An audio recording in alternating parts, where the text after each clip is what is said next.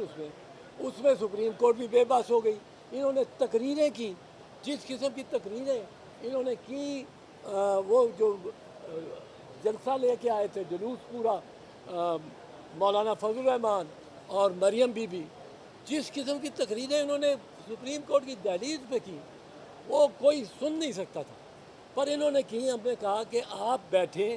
آپ سے معتبر ہو جائے گا، یہ بینچ آپ سے معتبر ہوتا ہے. اور میں نے تو یہ بھی کہا کہ آپ کے گھر کے اندر اگر تنازع ہے، اگر آپ کا گھر کے اندر تنازع ہے، آپ درست طور پہ چیف جسٹس کے اختیارات کو کم کرنا چاہتے ہیں، اس کی ثوابدید کو کم کرنا چاہتے ہیں، بینچز بنانے کی، کیس لگانے کی، اس کی ثوابدید، اور 3 ممبر کمیٹی چاہتے ہیں، یہ بالکل ہم آپ کو سپورٹ کرتے ہیں. پر اس وقت آپ اندر گھر میں لڑ رہے ہیں اور باہر سے حملہ ہو رہا ہے، باہر سے حملہ ہو رہا ہے. اور یہ سارا اٹیک جو ہے، اس لیے یہ ہمارے پاس آج فوجی عدالتوں کا مقدمہ ہے، اور قاضی فیض صاحب سے تو توقع تھی کہ وہ اس پہ بیٹھے رہیں گے، اور فوجی عدالتوں کا ایک بڑا ہیومن رائٹس کا مسئلہ ہے. یہ ایک بنیادی مسئلہ ہے، یہ ایک ریاست کے اسٹرکچر اور آرکیٹیکچر کے مطابق کے بارے میں یہ مسئلہ ہے. ہم نے تو منت کی، کھوسا صاحب نے بھی منت کی ان کو مبارک دینے کے علاوہ، پر وہ نہیں مانے، اور ہمیں اس کا ذرا افسوس ہے. ہم مان جاتے، 9 جج بیٹھے ہوتے، 9 ججز میں سے ہماری چاہے اقلیت نکلے، کیونکہ یہ دونوں جج طارق مسعود صاحب اور فائز عیسیٰ صاحب تو سمجھے جاتے ہیں عرف عام میں کہ یہ چیف جسٹس کے خلاف ہیں. میں اور کھوسا ہم چیف جسٹس کو طاقتور دیکھنا چاہتے ہیں، بیرونی عناصر کے مطابق.